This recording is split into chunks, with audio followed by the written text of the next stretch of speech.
হয় কি হয় না বলে?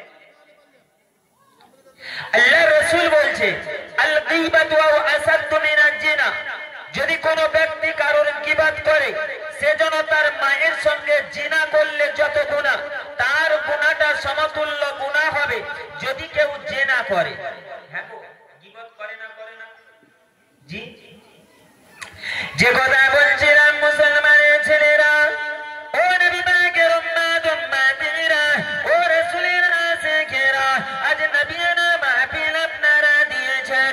ও কুলটা গ্রামের মানুষেরা, ও কুলটা মধ্যম পল্লীর মানুষেরা, কানটা খাড়া করে শোনেন গো, আপনারা নবীনা মাহফিল তৈরি করেছেন, পাশে মেলা দেবেন, পাশে আপনি মেলাতে ঘোরাফেরা করবেন।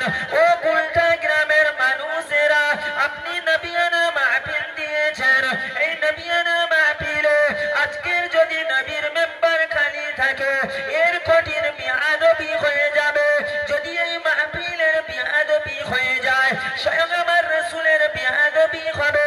আমার রাসূলের বিআদবি হওয়া মানে আল্লাহ পাক আপনাকে ছাড়বে না গো। ও কুলটা গ্রামের মানুষেরা, একটু সময় খরচা করে নবীনা মাহফিলে এসে বসে আপনি নবীর মেম্বারে বসুন, নবীর এই মাহফিলে বসবেন, আল্লাহ আল্লাহ রাসূলের কথা শুনবেন, হাদিস করা ইজমা কিয়াসের কথা শুনবেন, এটাই আমল করবেন। আল্লাহ পাক এই আমলের ওসিলা করে কঠিন মাহশরের দিনে আপনাকে জান্নাতি করে দেবে। হ্যাঁ, আল্লাহ এই আমলের ওসিলা। আপনি দেখেন এখানে 4-5 জন বসে আছেন, ওখানে মেলা হচ্ছে না, ওইখানে গিয়ে দেখুন ভিড় রয়েছে, কারণ শয়তান বলে একটা জিনিস আছে। আর ওখানে যত দেখবেন যুবক ছেলেরা আর যুবক মেয়েরা খুব ঘোরাঘুরি করছে, লজ্জা। আল্লাহর কোরআন জানিয়ে দিল আদ-দাঈসু লা ইয়াদখুলুল জান্নাহ, দাঈসের জন্য আল্লাহর জান্নাত হারাম, আল্লাহর জাহান্নাম ওয়াজিব। দাঈস কারা? ও কুলটার মুরব্বিরা, ও কুলটার বাবেরা, ও কুলটার মায়েরা, ও কুলটার বোনেরা, কানটা খাড়া করে শোনেন। দাঈস কারা? আদ-দাঈসু লা ইয়াদখুলুল জান্নাহ, দাঈস হলো ওরা যাদের 15 বছরের যুবতীগুলো রাস্তাঘাটে বেড়াবে অবস্থায় ঘোরাফেরা করে। দাঈস কারা? যাদের 18 বছরের যুবতীগুলো রাস্তাঘাটে বেড়াবে অবস্থায় ঘোরাফেরা করে। দাঈস কারা? যাদের বিবিগুলো রাস্তাঘাটে পেয়ার পুরুষের সঙ্গে কথাবার্তা বলে। দাঈস কারা? যাদের 18 বছরের যুবতীগুলো রাস্তাঘাটে বেড়াবে অবস্থায় ঘোরাফেরা করে। ও কুলটা গ্রামের মানুষেরা, ও আমার নবী পাকের উম্মতেরা, ও আমার নবী পাকের ভালোবাসার মানুষেরা, আপনারা নবীকে ভালোবাসেন, নবীকে মুহাব্বত করেন, নবীকে প্যার করেন, করার মতো করেন। অন্তরের সঙ্গে নবীর প্রেম রাখুন, অন্তরের সঙ্গে নবীর ভালোবাসা রাখুন, কারণ এমন একটা জামানা এসেছে যে জামানায় আপনার পিঠ উঠে দাঁড়ানোর সময় থাকবে না। গায়ের কমরা আপনাকে চেপে ধরবে, আপনার উপরে মারধর করবে, নামাজ পড়তে যাবে তাতেও শান্তি পাবে না, আল্লাহর ঘরে ইবাদত করতে যাবে তাতেও আপনার বাধা চলে আসবে। ও মুসলমানের ছেলেরা, সময়টা একটু দেখেন, এই জামানাটা হলো আলামাতে কিয়ামত। এই জামানার দিকে খেয়াল রাখবেন, কারণ এই জামানাতে মুসলমানের উপরে যত পেরেশানি রয়েছে, মুসলমানের উপরে যত পেরেশানি রয়েছে, মুসলমান দেখলে মারো, মুসলমান দেখলে ঠাট্টা করো, মুসলমান দেখলে ওদেরকে বলো, মুসলমান দেখলে ওদেরকে আর কি করো। ও মুসলমানের ছেলেরা, ঈমান রাখা দুষ্কর হয়ে যাবে। মেয়ের পিছন ছেড়ে দাও, নবিয়ানা মাহফিলে চলে এসো, আল্লাহর নবীকে খুশি করো, আল্লাহর রাসূলকে খুশি করো। আল্লাহর রাসূল খুশি হয়ে গেলে কঠিন মাহশরের দিনে আল্লাহ আপনাকে বিনা হিসাবে জান্নাতি করে দেবে। হ্যাঁ, সেই নবিয়ানা মাহফিলে আসেন, এসে বসেন, একটু সময় খরচ করুন, অনেক সময় রয়েছে। অনেক দিন আছেন, একটু দেখে আল্লাহ এখনই রেখেছে, এখনই রাখবে না। আজকে দেখছেন অবস্থা, মুসলমান আপনার আল্লাহর ঘর হলো মসজিদ। জি, আল্লাহর ঘর মসজিদ। তো আপনি তো ইবাদত করতে যান কোথায়? মসজিদে। মসজিদে যে জায়গাগুলো দান করা হয় ওগুলো ওয়াক্ফ ফি সাবিলিল্লাহ করা হয়। এই ওয়াক্ফ সম্পত্তি সরকার আপনার কাছ থেকে নিতে চাই, দিতে রাজি আছেন? এ দেবেন না? দেবেন না? দেবেন না। কারণ এটা তো আমাদের বাপ দাদা 14 পুরুষের জায়গা, তারা ওয়াক্ফে সাবিলিল্লাহ করেছে, মসজিদের নামে লিল্লাহে আল্লাহর নামে দান করেছে। সরকার কেন নেবে? এই নিয়ে প্রতিবাদ। কিন্তু লাস্ট পর্যন্ত আপনার ওই ওয়াক্ফের জায়গা সরকারের আন্ডারে দিতে হবে। আজকের একদল বলে বেড়াচ্ছে মুসলমান নাকি সন্ত্রাসবাদ, মুসলমান নাকি সন্ত্রাস করে। আমি তার প্রমাণ দিলে মুসলমান সন্ত্রাস করে না, মুসলমান সন্ত্রাস শিখায় না। মুসলমান কেবল আল্লাহ দাসত্ব করে, নবীর গোলামি করে। কারণ আমার নবী শিখায় না সন্ত্রাসী করার জন্য, আমার আল্লাহ শিক্ষা দেয় না সন্ত্রাসী করার জন্য। মুসলমান এই ইমানদার আল্লাহর কোরআন জানিয়ে দিয়েছে। আল্লাহর কোরআন বলছে লাকুম দীনুকুম ওয়ালিয়া দ্বীন, যে যার ধর্ম সে তার কাছে। মুসলমান ইমানদার ইমানদারের ধর্ম পালন করে, ঠিক কিনা বলে? আজকে ওদের হুলি হলো, বলে সমস্ত মসজিদে পেপার ঘেরে নাও, বছরে একদিন অনুষ্ঠান বলেছিল না? এবার আমাদের বছরে একদিন ঈদ হলো, হলো না? হলো না? আমরা কি বলেছি তোমাদের মন্দিরে ঘেরে নাও? বলেছি? বলিনি। কারণ আমার রাসূল এ শিক্ষা দেয়নি, আমার নবী এ শিক্ষা দেয়নি। এ উম্মতি মুহাম্মাদি লাকুম দীনুকুম ওয়ালিয়া দীন, তার ধর্ম সে পালন করবে, তোমার ধর্ম তুমি পালন করবে। কারণ তার ধর্মের উপরে তুমি আত্মসাৎ করতে পারো না, তোমার ধর্মের উপরে সে জোর জবরদস্তি করতে পারে না।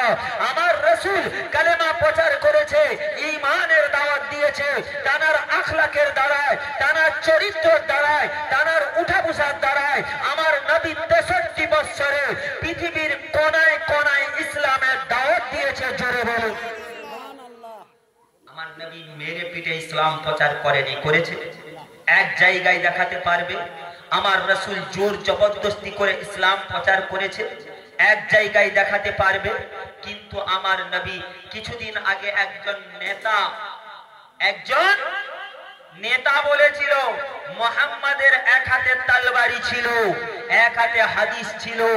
মুহাম্মদ তলোয়ার দেখিয়ে ইসলাম প্রচার করেছে। সকলে জোরে বলেন নাউজুবিল্লাহ। কি দুনিয়ার নেতা! এরা নেতা নয়, এরা সবাই ছিঁড়া খেতা। এদেরকে কি নেতা মানবে? মুসলমান শোনেন, আল্লাহর রাসূল কালেমা প্রচার করতে গেলেন, ইসলামের দাওয়াত দিতে গেলেন। এই কাফের বেঈমান বেদিনেরা, তোমরা আল্লাহকে আল্লাহ বলে মেনে নাও, আমি নবী মুহাম্মদুর রাসূলুল্লাহ নবী মুহাম্মদ বলে মেনে ঈমানের কালেমা পড়ে মুসলমান হয়ে যাও। আমার নবীর কথা, আমার রাসূলের কথা কাফের বেঈমান বেদিনেরা মেনেছিল। সিদ্দিক আকবর একবার বলার সঙ্গে সঙ্গে আমার নবীর হাতে হাত দিয়ে ঈমানের কালেমা পড়ে মুসলমান হয়েছিল। জোরে বলুন না সুবহানাল্লাহ। একে একে সাহাবারা আমার নবীর হাতে হাত দিয়ে বায়াত হলেন, মুসলমান হলেন, কালেমা পড়লেন। কিন্তু আবু জেহেল, উতবা, সাইবা, সিবা এরা বলেছিল আরে মুহাম্মাদের ধর্মের লোক বেড়ে যাচ্ছে, মুহাম্মদ তো এ ধর্মের প্রচার করবে, মুহাম্মদকে মেরে ফেলতে হবে, মুহাম্মদকে শেষ করতে হবে। আবু জেহেল তাই করেছিল। আবু জেহেল আমার নবীকে মারার জন্য গর্ত খুলেছিল, কুয়া খুলেছিল। আবু জেহেল রাত্রে বেরোবে, গর্তই পড়ে মারা যাবে, কুয়ায় পড়ে মারা যাবে। আমার নবী পাককে জানে না গো, আমার রাসূল আরাম করছে, আমার নবী হুজরা মোবারকে রয়েছে। আবু জেহেল এইবার অভ্যাস ছিল, রাত্রে আমার নবী পাক আল্লাহর পাক কালাম কোরআন শরীফ তেলাওয়াত করত। যে কোরআন শরীফ শোনার জন্য আবু জেহেল পাগল হয়ে যেত, কারণ আমার নবীর মুখের বাণীটা এত মধু ছিল। আমার নবীর মুখের বাণীটা এত সুন্দর ছিল, আবু জেহেল শুনতে আসতো। ওই আবু জেহেল রাত্রে বেলা নবীকে মারার জন্য কুয়া খুললো, রসুলকে মারার জন্য কুয়া খুললো। আবু জেহেল নিজে কুয়ায় পড়ে গেল। দড়ি দেওয়া হচ্ছে, রশি দেওয়া হচ্ছে, রশি আবু জাহালের নাগালে আসছে না। আবু জেহেল বলছে, আরে আজ তোরা আমাকে বাঁচাতে পারবি না, আমি মরে যাব। তবে একজন আমাকে বাঁচাতে পারে, কে? সে আমারই ভাতিজা, আমারই ভাইপো, একমাত্র নবী মুহাম্মদকে ডাক, ও যদি আমাকে বাঁচাইতো বাঁচাবে। আমরা এই সময় খবর দেওয়া হলো আমার নবী পাকের কাছে, নবী পাক আপনার চাচা আবু জেহেল কুয়ায় পড়ে গেছে, এত দড়ি ছাড়ছি, এত রশি ছাড়ছি, ওর নাগালে আসছে না, ও হয়তো মারা যাবে। হুজুর আপনি একবার চলেন। আমার নবী যেই চাচার কথা শুনেছে দৌড়ে দৌড়ে এলেন। চাচাকে বলেছিল, চাচা কি অবস্থা? ওই সময় আবু জেহেল বলেছিল, মুহাম্মদ তুমি যদি আমাকে কুয়া থেকে বাঁচিয়ে নাও, আমি তোমার হাতে হাত দিয়ে ঈমানের কালেমা পড়ে মুসলমান হয়ে যাব। বলে, চাচা ঠিক বলছো? বলে, হ্যাঁ মুহাম্মদ আমি ঠিক বলছি। আমার নবী পাক কোন রশি ছাড়ে না গো, আমার নবী পাক কোন দড়ি ছাড়ে না গো। আমার নবী পাক কেবল বিসমিল্লাহির রহমানির রহিম বলে নিজের হাতটা বাড়িয়েছে। আমার আল্লাহ জানিয়ে দিল, এ ফেরেশতা জিবরাইল, আর দেরি করো না, দেরি করো না, যাও পানিকে গিয়ে বলে দাও, ওরে পানি আবু জেহেলকে উপরে তুলো। আমার নবীর হাতের কাছে তুলে দাও। পানি আবু জেহেলকে উপরে ভাসিয়ে ভাসিয়ে আমার নবীর হাতের নাগালে এনে দিল। আমার নবী পাক আবু জেহেলের হাতটা ধরে তুলে বলেছিল, চাচা পড়ো কালেমা লা ইলাহা ইল্লাল্লাহ মুহাম্মাদুর রাসূলুল্লাহ। ওই সময় আবু জেহেল বলেছিল, বেটা মুহাম্মদ তুমি একজন জাদুকর, তুমি একজন জাদুকর, যার দিলে যার অন্তরে আল্লাহ মোহর মেরে দেবে সে কোনদিন হেদায়েত হতে পারে, জোরে বলে, পারে না। আল্লাহ তার দিলে মোহর মেরে দিয়েছিল আবু জেহেল। উমর ফারুক কালেমা আনলো, ঈমান আনলো, উমরকে আল্লাহ হিদায়াত করেছিল। তাই বলি উল্টার মানুষেরা নবিয়ানা মাহফিল দিয়েছেন, মেম্বার দিয়েছেন, আর এই নবিয়ানা মেম্বারকে আপনারা ছোট করবেন, নবিয়ানা মেম্বারের আপনি বেয়াদবি করবেন, এটা আল্লাহর রাসূল নারাজ হবে। আল্লাহর রাসূল নারাজ হলে আল্লাহ পাক ছাড়বে তো? কথা বলে। আমার নবী কালেমা প্রচার করেছিলেন, টানার আখলাক দেখিয়েছিলেন, চরিত্র দেখিয়েছিলেন, ওঠা বসা দেখিয়েছিলেন। আমার নবী ইসলাম প্রচার করেছে তালবারের দ্বারাই নয়। আমার নবী ইসলাম প্রচার করেছে আপনার কি বলে লাঠি দেখিয়ে নয়, জোর জবরদস্তি করে নয়। আমার নবী ইসলাম প্রচার করেছে কেবলমাত্র নিজের আখলাক দেখিয়েছে, চরিত্র দেখিয়েছে, ওঠা বসা দেখিয়েছে। মানুষ কালেমা পড়েছে, ঈমান এনেছে, আমার নবী পাকের হাতে হাত দিয়ে ঈমানের কালেমা পড়ে মুসলমান হয়েছে। আজকের এরা বলে মুসলমান নাকি মৌলবাদী, মুসলমান নাকি জঙ্গি, মুসলমান নাকি সন্ত্রাসবাদ। খোদার কসম মুসলমান আপনাদের অবস্থা খুব কারণ আমার রাসূল আজ থেকে ১৫০০ বছর আগে ভবিষ্যৎবাণী করে গেছে যে আমার উম্মতদের বলে দিও। আমার নবী বিদায় হজের সময় আরফার ময়দানে একটা ওসিয়ত করেছিল। কি ওসিয়ত? আমার নবী কদিন বেঁচে ছিল? হায়াতে জিন্দেগিতে ৬৩ বছর। জি ৬৩ বছরে পৃথিবীর কোনায় কোনায় কোনায় কোনায় ইসলামের প্রচার করেছে। নবী মুসা ২৫০ বছর বাঁচিয়েছিল। নবী মুসা ঈমানের কালেমা পড়িয়েছিল, ঈমানে মানুষকে এনেছিল মাত্র ১২ জন ২৫০ বছরে।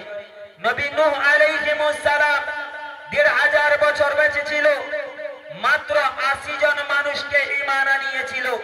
আমার নবী ৬৩ বছরে কিছু কম বেশি ঈমানে আনিয়েছিল ২.৫ লক্ষ মানুষ। একবার জোরে বলুন, আমার নবীর কি অফার ছিল, আমার নবীর কি মোহাব্বত ছিল। আর আমরা সেই নবীকে ভুলে যাচ্ছি, রাসূলকে ভুলে যাচ্ছি। একটু চিন্তা করেন, একটু ভাবেন। আমার নবী পাকের তরিকা, আমার নবী কালিমা প্রচার করতে ইরাকে গেলেন, ইরানে গেলেন, আমার নবী কালেমা প্রচারে গেলেন। কালেমা প্রচার করে আম্মা জান আয়েশা সিদ্দিকা রাদিয়াল্লাহু তাআলা আনহার বাড়িতে আসছেন। আমার নবী পাক তাশরীফ নিলেন, আম্মা জান আয়েশার সঙ্গে কথাবার্তা বলেন। আম্মা জান আয়েশা বলেছিলেন, ইয়া রাসূলুল্লাহ, ইয়া হাবিবাল্লাহ, হুজুর আপনি তো ইরাকে গেলেন কালেমা দেওয়ার জন্য, আপনি তো ইরাকে গেলেন, মিশরে গেলেন, আফগানিস্তানে গেলেন, আপনি সব জায়গায় গেছেন ইসলাম প্রচার করার জন্য। আমি আয়েশা, আমাকে তো কোথাও নিয়ে গেলে না। আমার নবী পাক বলেছিল, ও বিবি আয়েশা রে, শুনে রেখে দে, জেনে রেখে দে, ও আমার বিবি আয়েশা, আমি হিন্দুস্তানের জমিনে যাব কালেমা প্রচার করার জন্য। আমি তোমাকে বলে দিলাম, ও বিবি আয়েশা, আমি যখন হিন্দুস্তানের জমিনে যাব তোমাকে সঙ্গে করে নিও, ইমানের কালেমা প্রচার করতে যাব। আমার নবী হিন্দুস্তানের জমিনে এসেছিল, কথা বলেন, নবী পাক এসেছিল। আপনারা কোথাকার মুসলমান, কথা বলেন জি? ভারতবর্ষের মুসলমান জি, হিন্দুস্তানের মুসলমান। এই হিন্দুস্তানে কালেমা প্রচার কে করেছিলেন?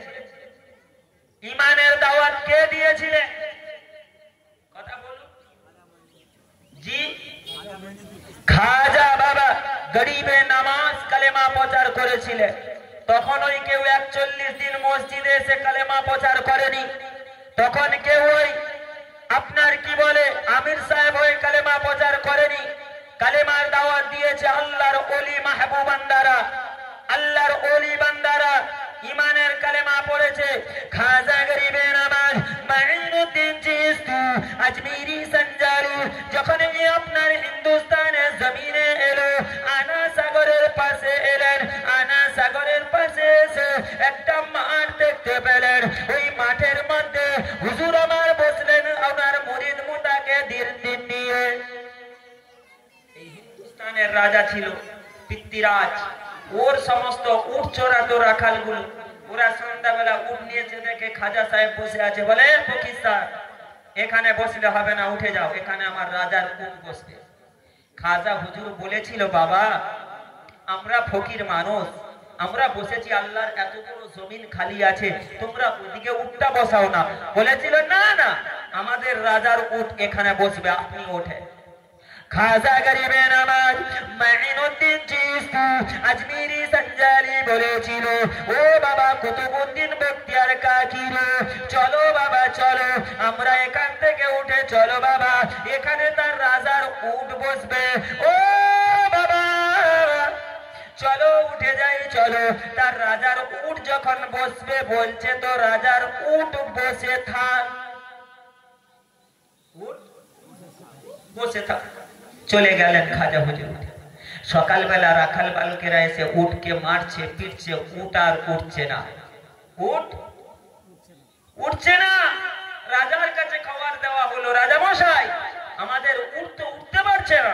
কেন না, এমন একজন ফকির সাহেব এসে বসেছিল, ওদেরকে উঠিয়ে দিলাম, ও আমাকে বলে গেল রাজার যখন উট বসবে বলছে তো বসে থাক, এই বলে চলে গেছে। যাও ফকিরকে খবর দাও যে উনি কেন পশু পাখির সঙ্গে, অবালা জানোয়ারের সঙ্গে এরকম করছে, খবর দাও। এদিকে রাজা পৃথ্বীরাজ আর দেরি করল না, দৌড়ে দৌড়ে বাড়িতে চলে গেল।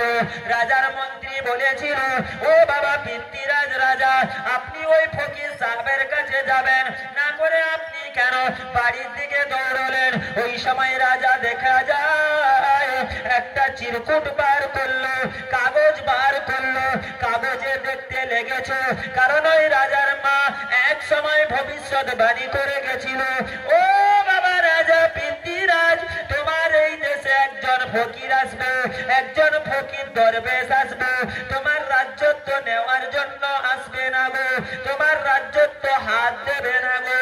ও বাবা রাজা পৃথ্বীরাজ, ও কেবল মাত্র আসবে অন্যায়কে ন্যায় প্রতিষ্ঠা করার জন্য, এতিমের মাল ফিরিয়ে দেওয়ার জন্য, এতিমের হক আদায় করার জন্য। ও বাবা রাজা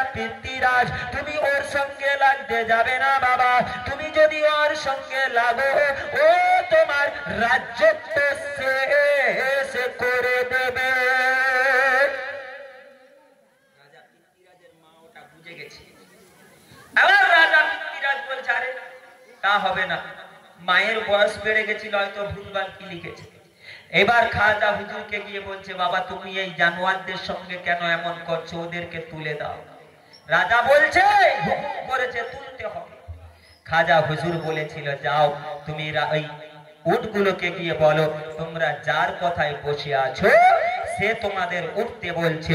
উটের কানে কানে যখন বলা হলো আল্লাহর অসীম কুদরতে ওই উটগুলো দাঁড়িয়ে গেল। জোরে বলুন, একটু জোরে বলে। আজকের বলছে না ভারতবর্ষে মুসলমানের ঠাঁই নাই। কে বলছে? নরেন্দ্র মোদী। কে বলছে? অমিত শাহ। কে বলছে? যোগী আদিত্যনাথ। এরা জানে না মুসলমান না থাকলে এদের হবে না। এদিকে আপনার নরেন্দ্র মোদী বলছে আরে মুসলমানকে চালানো যাবে না, ভারতে মুসলমান রাখা যাবে না। ও আবার ভয় করে। এতদিন তো আমাদের পিছনে লেগেছিল, ঠিক ছিল, এখন ইমানদারের পিছনে লেগে গেছে। কার পিছনে? জোরে বলেন। ইমানদারের। হ্যাঁ গো, ইমানদার যারা হয় তাদের বয়স বাড়লে তাদের মর্যাদা কমে না বাড়ে? জোরে বলুন। জি বাড়ে তো। কেমন বাড়ে? 1400 বছর আগে, 800 বছর আগে খাজা গরিবে নামাজ ইন্তেকাল করেছে। কত কত? 800 বছর আগে। এখন খাজা হুজুরের মর্যাদা বাড়ছে না কমছে? ওখানে লোক যাচ্ছে না যায় না? শুধু লোক নয়, আমার আপনার মতো মানুষ নয়, আমার আপনার মতো মানুষ নয়, ভারতের পিএম, ভারতের প্রধানমন্ত্রী নরেন্দ্র মোদী 1 জানুয়ারিতে ফুল এবং আপনার চাদর দিয়ে খাজা হুজুরের মাজারে চাপিয়েছিল। জোরে বলুন। বলে আরে খাজা হুজুরের সঙ্গে লাগা যাবে না, এটা তো হিন্দুস্তানের বাদশাহ। बादशाह तो बादशाह रहेगा, बादशाह को कभी नहीं टोलने सीखेगा। जोरे बोलो। ठीक ना बोलबो?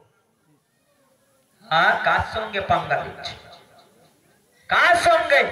ইংরেজ জামানায় আমার আপনার পীর মুজাদ্দিদুল জামান ওলিল আমর পীর দাদা হুজুর পীর কেবলা রাহমাতুল্লাহ আলাইহি হুজুর ফুরফুরা জমিনে শুয়ে আছে। ফুরফুরা শরীফ মানেন তো? সকলেই মানেন তো? কাই মা হাত তুলেন তো কারা মানেন? সকলেই মানেন ফুরফুরা শরীফ। কারণ এখন তো আবার দেখছি এখানে নাকি আলাদা কিছু তৈরি হচ্ছে। এ বাপ দাদা কি করে গেল গো? কথা বলেন। ফুরফুরা সিলসিলা করেনি, দাদা হুজুরকে মানেনি, মেনে গেছে। আমার আপনার পীর ও মুর্শিদ আহমদুল্লাহ পীর কিবলা হুজুরকে মেনেছিলেন না মানেননি? জি। আজকের বাপ দাদা কবরে চলে গেছে বলে আর হবে না, এবার নতুন কিছু দেখো। তাই হচ্ছে কি ভাই না? কথা বলুন। কথা খারাপ লাগতে পারে, এই আপনার খেজুরির জমিন নয়, এই পূর্ব ভারত, এই আপনার পশ্চিম বাংলার জমিনে কোনায় কোনায় ইসলামের দাওয়াত দিয়েছে, ইমানের দাওয়াত পেয়েছেন। আজকে দাড়ি কোথা থেকে পেলেন? নামাজ কোথা থেকে পেলেন? টুপি কোথা থেকে পেলেন? সুন্নতি লেবাস কোথা থেকে পেলেন? একমাত্র আমার আপনার পীর মুর্শিদ মুজাদ্দিদুল জামান ওলিল আমর পীর দাদা হুজুর পীর কেবলা রাহমাতুল্লাহ আলাইহি হুজুর দিয়ে গেছে। জোরে বলুন। উল্টার মানুষ মাকদুম পীরের মাজার রয়েছে, আছে না নাই? আমরা পীর ওলি আল্লাহকে ভালোবাসি না বাসি না? সকলেই ভালোবাসি। কারণ আল্লাহর ওলি বেজার, আল্লাহর ওলি আজার তো খোদা বেজার। মনে রাখবেন হে কুলঠার মানুষেরা, কোটি কোটি কথা বলে যাচ্ছি শোনেন। আল্লাহর নবী, আমার আপনার নবী মুজাদ্দিদুল জামান আমিরে শরিয়ত পীর আবু বকর সিদ্দিকী ফুরফুরা জমিনে আমার আপনার পীর ও মুর্শিদকে এসে বলেছিল আবু বকর, এ বাবা আবু বকর, তোমাকে আমি জামানার মুজাদ্দিদ করলাম। জোরে বলুন। আমার আপনার পীর ইংরেজের জামানায় ইংরেজ যখন ডাকলো, হে শোনো পশ্চিম বাংলার আলেম উলামা দিনগণ, শুনে রেখে দাও, তোমাদের এই যে মসজিদ আছে, মসজিদ কার ঘর? জোরে বলেন। আল্লাহর ঘর। মসজিদ আছে যেগুলো বড় বড় মসজিদ, ওখানে ঢোল বাদ্য বাজনা বাজানো যাবে না। ছোট ছোট মসজিদ যেখানে আছে ওখানে ঢোল বাদ্য বাজনা বাজানো যাবে। কে বলছে? ইংরেজ। সমস্ত আলেম চুপ, কোনো কথা বলে না, বলে আমার রায় মেনে নেবেন। সমস্ত আলেম চুপ। মুজাদ্দিদুজ জামান আমিরে শরিয়ত পীর আবু বকর বলেছিল, হে ইংরেজ বড়লাট, শুনে রেখে দাও, জেনে রেখে দাও, আমি আবু বকর বলছি, মসজিদ ছোট হোক চাই বড়, ঘর কার? সকলে বলেন, ছোট মসজিদ ও আল্লাহর ঘর, বড় মসজিদ ও আল্লাহর ঘর। হে বড়লাট শোনো, যদি গান বাজনা বাজা বন্ধ করা যায়, সব মসজিদের সামনে বন্ধ করতে হবে।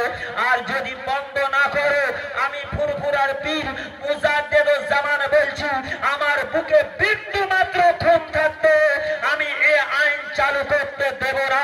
আবু বকরের কথা ওই দিন ইংরেজকে মানতে হলো, মুজাদ্দিদুজ জামানের কথাকে মেনে ওই ইংরেজেরা আইন পাস করলো, কোন মসজিদের সামনে মাইক বাজনা বাজানো যাবে না। জোরে বলুন। আজকের আমরা বাজাই কি বাজাই না? ঈদ উপলক্ষে হিন্দি গান চলছে। আরে বাবা, সারা মাস রোজা রেখেছে, সারা মাস রোজা করেছে, নেকি করেছে, হ্যাঁ করেছে, আবার কেন হিন্দি গান লাগালে? বাবা একটু মিলাদ করো না, মাহফিল করো না, জিকির আজকার করো না, তবে তো আল্লাহ আরো খুশি হবে, তবে তো আল্লাহ আরো রাজি হবে। কথা আমার খারাপ লাগতে পারে, খারাপ লাগছে কথা বল, সকলে বুঝতে পারছেন? হ্যাঁ, একটু কথাটা আমার বুঝবে, কারণ অনেক ওয়াজ শুনেছেন, অনেক আওয়াজ শুনেছেন, আলেম ওলামা দিনগণ ওয়াজ করতে আসছে। এখন একজন ওয়াজ শুনছে, শুনতে শুনতে আলেম উলামা দিনগণ বলছে, এ বাবা, ব্যাজ লেওয়া দেওয়া হারাম। কি বলল? ব্যাজ। এখন ও বেচারি ওয়াজ শুনেছিল, সারা রাত ওয়াজ শুনেছে, সকালে বাড়ি গেছে, ওর বিবি বলছে, হ্যাঁ গো, রান্না তো করতে হবে, তো তুমি এক কাজ করো না, তুমি এক বাজার থেকে পেঁয়াজ নিয়ে আসো, পেঁয়াজ দিয়ে তো রান্না করতে হবে। ওর স্বামী বলছে, রে তুই শুনিসনি কাল হুজুর বলে গেল পেঁয়াজ লেওয়া দেওয়া হারাম আছে, পেঁয়াজ খাওয়া যাবে না রে, হারাম আছে। হুজুর কি বলেছে? পেঁয়াজ। আর ও শুনেছে পেঁয়াজ। একজন আলেম, একজন নামাজি জঙ্গল দিয়ে হেঁটে যাচ্ছে, একটা পাখি ডাকছে, ডাকতে ডাকতে ওই আল্লাহর নামাজি বান্দা যাচ্ছে, ও শুনছে পাখিটা ডাক দিচ্ছে, আল্লাহ রাসূল খোদা। কি কে বলছে? নামাজি। আবার ওই জঙ্গল দিয়ে একজন পেঁয়াজ বিক্রি করনেওয়ালা যাচ্ছে, ও শুনছে পাখিটা ডাকছে পেঁয়াজ রসুন আদা। আর ওই রাস্তা দিয়ে একজন মাছওয়ালা যাচ্ছে, ও শুনছে যে ইলিশ মাগুর চাঁদা। তিনজনের কথা কি এক? কথা বলেন, কথা বলুন। আপনারা আওয়াজ শুনবেন না, ওয়াজ শুনুন, ওয়াজ শুনে আমল করুন। কারণ মুজাদ্দিদুজ জামান ওয়াজ করেছিলেন, খাজা হুজুর ওয়াজ করেছিলেন, বড় পীর আব্দুল কাদের ওয়াজ করেছিলেন, স্বয়ং আমার নবী পাক ওয়াজ করেছিলেন, সাহাবায়ে কেরামেরা ওয়াজ শুনেছিলেন। ওয়াজ শোনার পরে তারা হেদায়েত হয়েছিলেন। জোরে বলুন। আমার রাসূল ওয়াজ করেছে, আমার নবী পাক তায়েবে গেলেন, ইসলামে দাওয়াত দেওয়ার জন্য গেলেন, ঈমানে দাওয়াত দেওয়ার জন্য গেলেন। ও তায়েব বাসীরা, তোমরা আল্লাহকে আল্লাহ বলে মেনে নাও, আমি নবী মুহাম্মদ, আমাকে নবী মুহাম্মদ বলে ঈমানের কালেমা পড়ে মুসলমান হয়ে যাও। তায়েবের মানুষেরা আমার নবী পাককে মানতে লাগলো। এত মারা মারছে, আমার নবী আর হাঁটতে পারছে না গো, আমার নবী আর দৌড়তে পারছে না গো, আমার নবী দুম করে জমিনের মধ্যে পড়ে গেল। ইন্না লিল্লাহি ওয়া ইন্না ইলাইহি রাজিউন। ওই তায়েবের মানুষেরা ওরা টেনে টেনে টেনে টেনে টেনে টেনে নিয়ে গিয়ে পাহাড়ের আষাঢ়ে আমার নবী পাককে ফেলে দিল। আমার নবী পাক পড়ে রয়েছে, আমার নবী পাক অজ্ঞান অবস্থায় রয়েছে। আল্লাহ আর সহ্য করতে পারলো না। ও বাবা জিবরাইল, চলে যাও বাবা, চলে যাও, আমার নবীর কাছে চলে যাও, এই তায়েববাসীকে শেষ করে দাও, এই তায়েববাসীকে ধূলিসাৎ করে দাও। আমি আল্লাহ আর সহ্য করতে পারি না। ও বাবা জিবরাইল শোনো বাবা, শোনো, এই তায়েববাসীকে শেষ করার আগে আমার নবী পাকের কাছ থেকে একটু ইজাজত নিয়ে নেবে, একটু হুকুম নিয়ে নেবে। আমার নবী পাক যদি বলে তায়েববাসীকে শেষ করতে, তোমরা তায়েববাসীকে শেষ করে দেবে। হযরত জিবরাইল আলাইহিস সালাম আমার নবী পাকের মাথার কাছে এসে দাঁড়িয়ে রয়েছে। আমার নবী পাককে দেখে জিবরাইল অজর নয়নে কাঁদে। আমার নবী পাককে দেখে জিবরাইল অজর নয়নে কাঁদে। আল্লাহ কি অবস্থা করেছে এই নিষ্ঠুর কাফেরেরা, এই নিষ্ঠুর বেঈমান বেদিনেরা। আল্লাহ আমি আর সহ্য করতে পারছি না। আমি কি তায়েববাসীকে, তায়েবের বড় বড় পাহাড় নিয়ে এদেরকে কি চেপে মেরে ফেলবো? আল্লাহ আমি আর সহ্য করতে পারছি না। ও মুসলমানের ছেলেরা, ও আমার নবী পাকের উম্মত উম্মতিরা, ও রাসূলের আশিকেরা, ও নবী পাকের দিওয়ানার মানুষেরা, আমার নবী কত কষ্ট করেছে দেখো গো, আমার রাসূল কত কষ্ট করেছে দেখো গো। আমার নবী পাক অজ্ঞান অবস্থায় পড়ে আছে। আমার নবী পাকের যখন হুঁশটা ফিরল, আমার নবী পাকের যখন হুঁশটা ফিরল, আমার নবী পাক আস্তে আস্তে করে ডান দিকে তাকালো, কোন কাফের আছে কিনা দেখে, কোন কাফের নাই। বাম দিকে তাকালো, আমার নবী পাক দেখে কোন কাফের আছে কিনা, কোন কাফের নাই। আমার নবী আস্তে করে মাথার দিকে তাকালো, মাথার দিকে তাকিয়ে দেখে আল্লাহ পাকের বড় ফেরেশতা হযরত জিবরাইল আলাইহিস সালাম দাঁড়িয়ে রয়েছে। জিবরাইল সালাম দেয়, আসসালামু আলাইকা ইয়া রাসূলুল্লাহ, আসসালামু আলাইকা ইয়া হাবিবাল্লাহ, ইয়া সাইয়্যিদাল মুরসালিন, ইয়া সাফিয়াল মুজনাবিন। হুজুর আপনি কেমন আছেন? মেরে রক্তাক্ত করলেন, আমার নবীর হুঁশ ফিরলেন। জিবরাইল জিজ্ঞাসা করছে, হুজুর আপনি কেমন আছেন? হুজুর উঠে বসে আমার নবীকে বসা। জিবরাইল আলাইহিস সালাম বলতে লাগলো, ও বাবা ইয়া রাসূলুল্লাহ, ইয়া হাবিবাল্লাহ, হুজুর আপনি কি একটু আমাকে ইজাজত দেবেন? আপনি কি আমাকে একটু হুকুম দেবেন? আমি এই তায়েববাসীকে শেষ করে দেব, আমি এই তায়েববাসীকে পিষে দেব। আমার নবী পাক বলেছিল, বাবা জিবরাইল, ও বাবা জিবরাইল একটু দাঁড়িয়ে যাও বাবা, ও বাবা জিবরাইল একটুখানি দাঁড়িয়ে যাও বাবা। আমার নবী পাককে বলেছিল, ইয়া রাসূলুল্লাহ, ইয়া হাবিবাল্লাহ, হুজুর আমি আর সহ্য করতে পারছি না। ইয়া রাসূলুল্লাহ, ইয়া হাবিবাল্লাহ, হুজুর আপনি একটু ইজাজত দিন।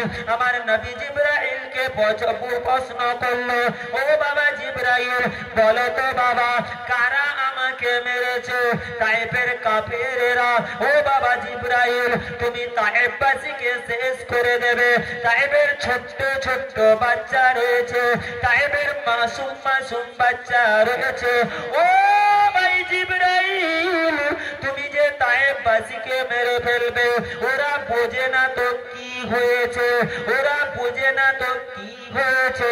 ওদের আওলাদেরা, ওদের ছেলেরা একদিন আমাকে নবী বলে মানবে, আমাকে নবী বলে মেনে আমার উপরে কালেমা পড়ে ঈমানের মুসলমান হবে।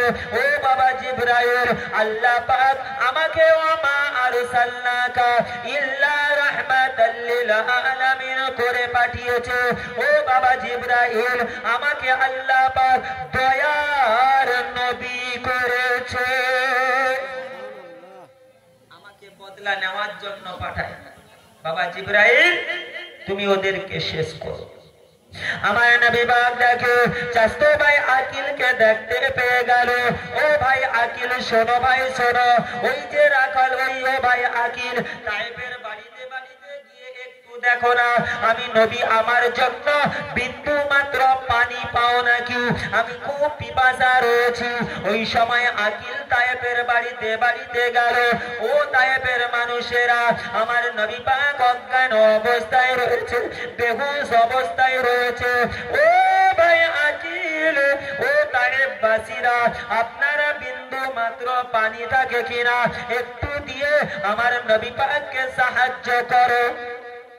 তায়েফবাসীরা ওই দিন পানিও দেয়নি, আমার নবীকে বিন্দু মাত্র পানি দিয়ে সাহায্য করেনি। আকিল ফিরে এসে বলেছিল, ইয়া রাসূলুল্লাহ, ইয়া হাবিবাল্লাহ, হুজুর, ওরা আপনাকে পানি দেয়নি।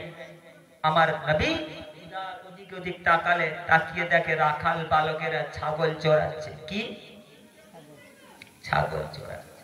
ভাই আকিল, একটু চলে যাও ওই রাখাল বালকের কাছে, ওদের ছাগলের একটু দুধ থাকে তো নিয়ে এসো, আমি নবী একটু গলাটা ভেজাবো। আকিল দৌড়ে দৌড়ে রাখাল বালকের কাছে গেল। ভাই রাখাল, তোমাদের ছাগলের বিন্দু মাত্র দুধ থাকে কিনা একটু আমার নবীর জন্য দেন। রাখাল বালকেরা বলেছিল, আকিল পাগল হয়ে গেছে। এই আকিল, দেখতে পাচ্ছ না আমাদের ছাগলগুলো সব পাঠি ছাগল, ওদের কারোর বাচ্চা হয় না, ওরা দুধ কেমনি দেবে? ওই সময় আকিল ফিরে এলো। ইয়া রাসূলুল্লাহ, রাখাল বালকেরা এই কথা জানাচ্ছে। ওই সময় আমার নবী বলেছিল, আকিল যাও গিয়ে ওদের বলো, ওদের ছাগল যদি দুধ দেয় ওদের কি কোনো অসুবিধা আছে? বলেছিল হ্যাঁ। রাখাল বালকেরা বলেছিল, ভাই আকিল, আজকের বোঝা যাবে তোমার নবী সত্য নবী কিনা, আর তোমার নবী সত্য নবী কিনা আজকের বোঝা যাবে। যদি রাখাল বালকেরা বলছে ছাগল যদি দুধ দেয়, তাহলে মনে করব তোমার নবী সত্য, তোমার নবীর হাতে হাত দিয়ে ঈমানের কালেমা পড়ে মুসলমান হয়ে যাব। জোরে বলুন। আর একটু জোরে বললেন না? আকিল দৌড়ে দৌড়ে গিয়ে সমস্ত ছাগলগুলোর কান ধরে বলতে লাগলো, ও ছাগলেরা, শুনে রেখে দাও, জেনে রেখে দাও, দিন দুনিয়ার বাদশা হাবিবুল্লাহ জনাবে মুহাম্মদুর রাসূলুল্লাহ অজ্ঞান অবস্থায় রয়েছে, ও পানির প্রয়োজন রয়েছে। ও ছাগলেরা, তোমাদের কাছে বিন্দু মাত্র যদি দুধ থাকে, আমার নবী পাক একটু চেয়েছে, খোদার কসম, কুলঠার মানুষেরা কান্না খাড়া করে শোনেন, হাদিস পাকে বর্ণনা রয়েছে, সমস্ত ছাগলেরা আসমানের দিকে উঠা উঠেছে, তাদের ভাষায় আল্লাহর কাছে কাঁদতে লেগেছে, আল্লাহ, আমরা তো সব পাঠি ছাগল, আমাদের পেটে তো কারোর দুধ নাই, আল্লাহ পাক আপনার নবী আমাদের কাছে পাঠিয়েছে, বিন্দু মাত্র দুধ থাকলে আমার নবী পাককে সাহায্য করব। ও রব্বুল আলামিন আল্লাহ, আপনি আমাদের পেটে একটু দুধ দেন, আমরা যদি নবী পাকের এই কথাটা রাখতে না পারি, আমাদের ছাগল জাতের কলঙ্ক হয়ে যাবে, আমাদের ছাগল জাতের বরবাদ হয়ে যাবে। আই রাব্বি আল্লাহ, আমাদের ছাগলের পেটে দুধ দেন, দুধ দেন, দুধ দেন। আল্লাহর কাছে ছাগলেরা এত নয় বিনয় করে কাঁদে, আমার আল্লাহ থাকতে পারলো না, সমস্ত পাটি ছাগলের পেটে আল্লাহ দুধ ভরিয়ে দিল। জোরে বলবেন নারায়ে তাকবীর। আরেকটু জোরে বলেন নারায়ে তাকবীর। ছাগল কার জন্য কাঁদলো? নবীর জন্য। জোরে বলুন, নবীর জন্য। আমরা তো সেই নবীর উম্মত, আমরা কতটা নবীর জন্য কেঁদেছি। আজকে নবিয়ানা মাহফিল হচ্ছে কুলঠা গ্রামে, মাশাআল্লাহ, বড় ভালো কথা, বড় খুশির কথা। ও কুলঠার মানুষেরা, ছাগল জাতির কলঙ্ক হয়ে যাবে, তাই আল্লাহর কাছে কাঁদে, আল্লাহর কাছে ফরিয়াদ করে। ও কুলঠার মানুষেরা, নবিয়ানা মেম্বার দিলে, তোমরা যদি নবিয়ানা মেম্বার দরবারে না আসো তোমাদের নামে কি কলঙ্ক থাকবে না? কথা বলেননি কেন? কথা রাগ লাগছে? কথা বলে খারাপ লাগছে? একটু চিন্তা করে একটু ভাবে, হ্যাঁ কোন জামানায় এসে পড়েছি, কোন সময়ে এসে বসেছি, একটু চিন্তা করতে হবে। আমার নবী পাক বলেছিল, এই আমার সাহাবারা, এই আমার উম্মত উম্মতিরা, শুনে রেখে দাও, জেনে রেখে দাও, ও আমার সাহাবারা, শেষ জামানা, আখেরি জামানা যখন আসবে, যে জামানায় তোমরা দেখতে পাবে আল্লাহর তাওবার দরজা বন্ধ হয়ে যাবে, পশ্চিম দিকে সূর্য উদয় হবে। যিনারা এখনো আসছেন একটু চলে আসেন, এসে এই মাহফিলে বসেন, একটু সকলে দাঁড়িয়ে পড়ুন, আল্লাহ পাকের সম্মুখে দাঁড়িয়ে প্যারা নবী পাকের উপরে সালামে নজরানা। ইয়া নবী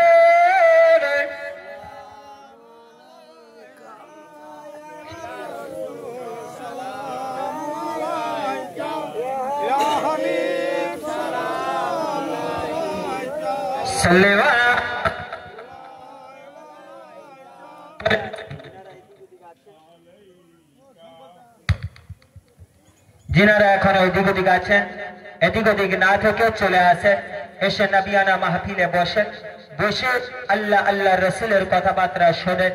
আমরা সালাম পড়ব নবীর উপরে। জি নবীর উপরে তো এ সালাম পড়ব নবীর উপরে। হ্যাঁ গো, জায়েজ না না জায়েজ? কিতাবুল কিয়াম অধ্যায় খুলে দেখুন।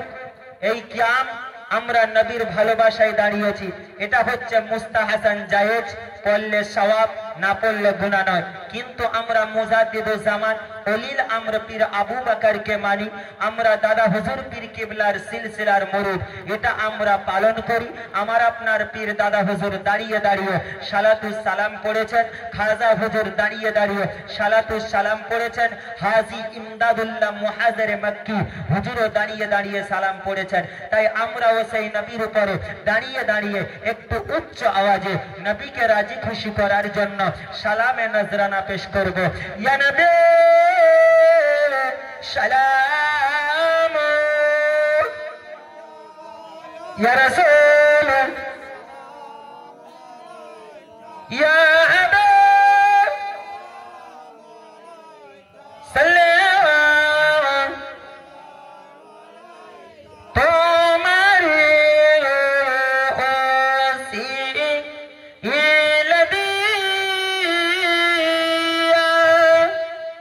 কান্দিলেন আতা আমঘা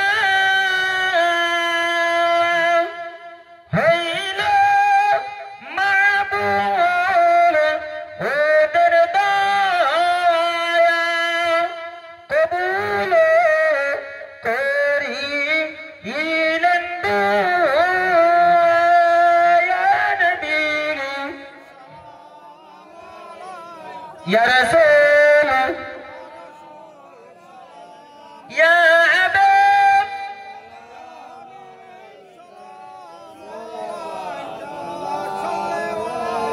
নবীজি গো আমরা যে তোমার দিওয়ানা, তুমি যে মদের জান্নাতে ঠিকানা, এসেছি ফিতনার জামানায়, পাঠালাম সালামে নজরানা। ইয়া নবী সালাম, ইয়া রাসূল, ইয়া হাবিব সাল্লাম। নবীজি গো তোমায় দেখিনি হায়াতে, তোমায় পেলাম নি, তোমার রওজাতে যেতে পারিনি, তা বলে